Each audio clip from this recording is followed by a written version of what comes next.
Acabamos de sair de uma pandemia.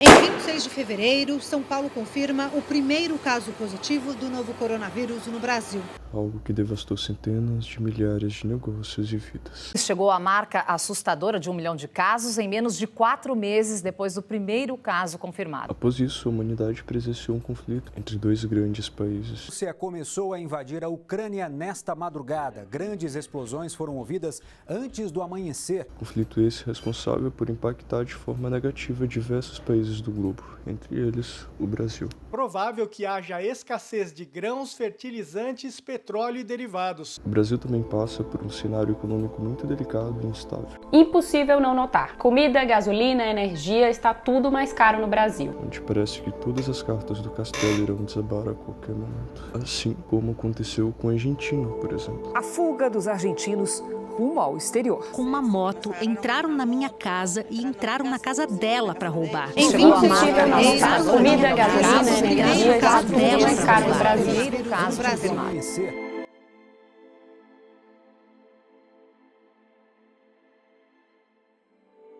Depois de ter registrado a maior queda anual desde 1990, em 2020, voltamos a registrar um crescimento do PIB, com aumento de 4,6% em 2021, mas o pior ainda não acabou. Os efeitos econômicos da pandemia recaíram com intensa gravidade sobre o mercado de trabalho brasileiro. É evidente que esse não foi um fenômeno visto só no nosso país, uma vez que a taxa de desemprego aumentou no mundo inteiro, mas o nosso mercado doméstico foi atingido quando a gente já enfrentava um momento delicado. Existe grande possibilidade da inflação no Brasil hoje, que está em 12,13%, continua acima dos 2 dígitos esse ano, o que de fato é muito grave.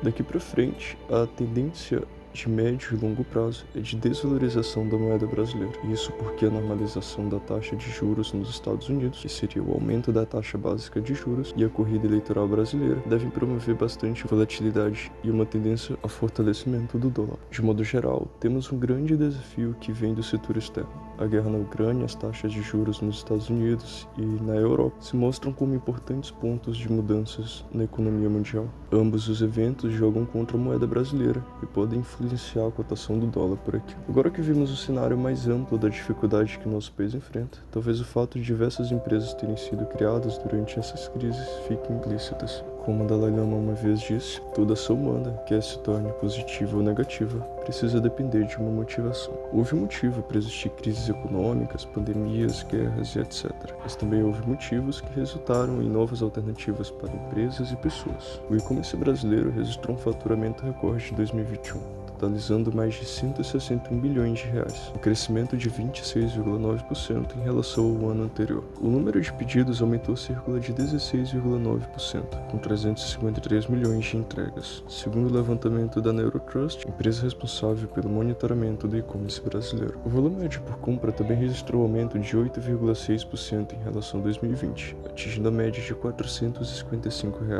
O levantamento mostrou ainda que o cartão de crédito continua sendo forma de pagamento preferencial dos brasileiros no e-commerce. 69,7% das compras foram feitas com cartão de crédito, 16,9% das compras com boleto bancário, 11,1% com outras formas de pagamento como wallet e cashback, e 2,3% via Pix. Segundo a projeção da empresa para 2022, a receita do e-commerce deve crescer cerca de 9%, atingindo o faturamento recorde de 174 bilhões esse ano. A tendência é a melhoria na interação do físico com o digital, que irá permitir mais eficiência nas compras e na relação do consumidor. A expectativa é de crescimento do e-commerce eletrônico entre os brasileiros para os próximos anos. De acordo com a pesquisa Future of Retail, feita pelo Euromonitor Internacional e o Google, a projeção de crescimento entre 2021 a 2025 é de 42%. E o levantamento também aponta que 25% de novos consumidores são da geração Z, nascidos entre 1995 e 2010. O brasileiro está se adaptando ao ambiente de compras online,